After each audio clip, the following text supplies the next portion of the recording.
उत्तराखंड विधानसभा के विशेष सत्र में नारी शक्ति वंदन अधिनियम पर चर्चा के दौरान भारी हंगामा हुआ। मुख्यमंत्री पुष्कर सिंह धामी ने कांग्रेस पर तीखा प्रहार करते हुए कहा है कि संसद में बिल गिरने पर कांग्रेस नेता जो है वो हंस रहे थे और सीएम ने विपक्ष से अपनी भूल सुधारने की अपील भी की है। तो वहीं दूसरी ओर नेता प्रतिपक्ष यशपाल आर्य ने इसे चुनावी शिगुफा बताया है और विपक्ष पर तर्क है कि जनगणना और परिसीमन के चलते ये आरक्षण 2034 से पहले मिलना संभव नहीं है।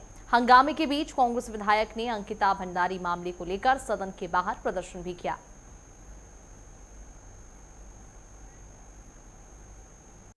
अध्यक्ष महोदय, Congress, Samajwadi party, TMC, DMK के जैसे दलों के नेताओं ने जिस प्रकार से नारी शक्ति को अपमानित करने का काम किया, अध्यक्ष महोदय, लोकसभा में जिस प्रकार से सभी ये इंडी गठबंधन के सदस्य बोल रहे थे, उसे सुनकर मुझे पुनः उसी अहंकार का आभास हुआ जिस अहंकार से लंकापति रावण ग्रसित था।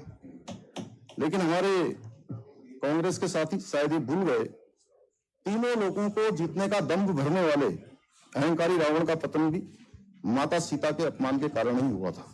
जिस तरह से एक दुर्भाग्यजनक स्थिति में संसद में महिला आरक्षण का जो बिल गिरा है, वो मैं समझता हूं कि पूरे समाज के लिए और पूरे देश के लिए बहुत बड़ा एक दुखदायी क्षण रहा है।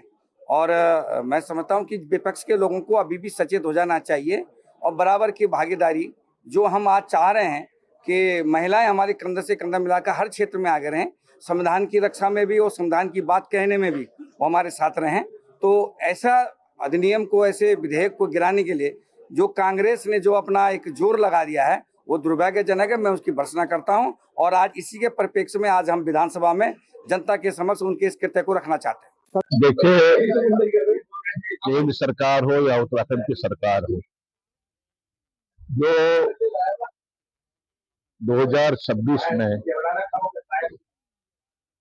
केंद्र सरकार जो संशोधन विधेयक लेकर लोकसभा में आई है,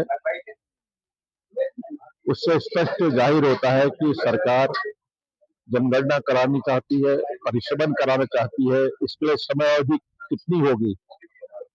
8 साल पहले जनगणना, उसका परिसीमन में लगभग 6 वर्ष लगेंगे। आयोग का गठन होगा, उसके बाद परिसीमन की कार्रवाई प्रक्रिया प्रारंभ होगी। 2034 तक ये काम पूरा हो पाएगा। हमारा स्पष्ट कहना है, कांग्रेस का स्पष्ट है मत है, स्पष्ट कहना है, जो 2023 में जो महिला आरक्षण विधेयक पारित हुआ है, उससे सरकार क्यों परहेज कर रही है? सदन में महिला बिल की जो आज विशेष सत्र जो है उत्तराखंड सरकार द्वारा बुलाया गया, इसका पूरा देश जानता है कि लोकसभा में कांग्रेस के मित्रों ने किस तरीके से इस बिल को गिराया है। और देखिए कि हमारी सरकार चाहती है, केंद्र की आदरणीय नरेंद्र भाई मोदी जी जिस दिन देश के प्रधानमंत्री बने हैं, उन्होंने महिला वर्ग को हमेशा एक कदम आगे बढ़कर रखा है। अब किसी भी क्षेत्र में आप देख लीजिए, महिलाओं को लेकर योजना हो, महिलाओं के स्वास्थ्य से संबंधित हो, चाहे उनके रोजगार से संबंधित हो, चाहे लखपति दीदी से संबंधित हो। और मैं बताना चाहता हूँ कि 2000 इससे पहले जो लोकसभा चुनाव हुआ था, तो 69 बहनों को जो है भारतीय जनता पार्टी ने लोकसभा में टिकट दिया था। पहले तो जो महिलाओं की परिस्थिति हमारे प्रदेश में है, उस पर अगर विशेष सत्र बुलाया जाए किसी दिन और केवल चर्चा ही हुई हो, तो समझ में आएगा कि कितनी दयनीय स्थिति में, चाहे हमारी आंगनबाड़ी कार्यकर्ता, चाहे हमारी भोजन माताएं हों, सब आंदोलन जाते हैं। और जहाँ तक इस बिल की बात है, 2023 में तो आरक्षण बिल तो कांग्रेस के समर्थन से पारित हो चुका है। ये तो कायदे से परिसीमन का बिल था। इसमें ना जनगणना हो रखी है, ना जनगणना संपूर्ण है, ना कोई संभावना है कि वो संपूर्ण हो। उसके बाद आप परिसीमन करना चाह रहे हैं, तो बिल तो गिरना ही था। देखिए, ऐसा हमारे लिए बहुत अच्छा दिन है, ऐतिहासिक दिन है कि हम अपनी तरह से पूरा प्रयास कर रहे हैं कि महिलाओं को जो 50% इस देश की आबादी है, उसको किस तरह से 33% आरक्षण, चाहे वो लोकसभा में हो चाहे वो विधानसभाओं में मिले, उस पर हम सभी विचार कर रहे हैं, चिंता कर रहे हैं और प्रयास कर रहे हैं कि ये जो आरक्षण है, जिससे हमारी बहन सशक्त होगी, मजबूत होगी, निर्णय लेने की जगहों पर बैठेगी, उस पर चिंतन हो रहा है। और मुझे लगता है कि एक अच्छा एक चर्चा होगी और कुछ इससे यहाँ से निकल के आएगा। मैम अगर आज चर्चा पूरी नहीं होती तो क्या सदन कल भी चलेगा? नहीं, ऐसा अभी कुछ ऐसा हुआ नहीं है और इस तरह की कोई बातचीत अभी नहीं हुई है।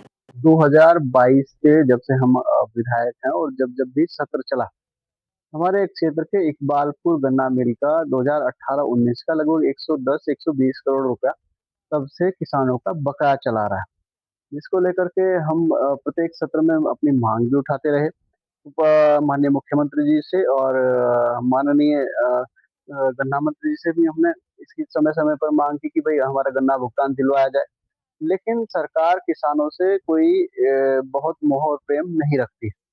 जितनी भी बार हमने ये मुद्दा सदन में उठाया, हमने कई बार कहा कि किसानों की बिजली फ्री कर दो, हमने कई बार कहा कि भाई किसानों का जो अपासी का पानी का पैसा सिंचाई का वो फ्री कर दो।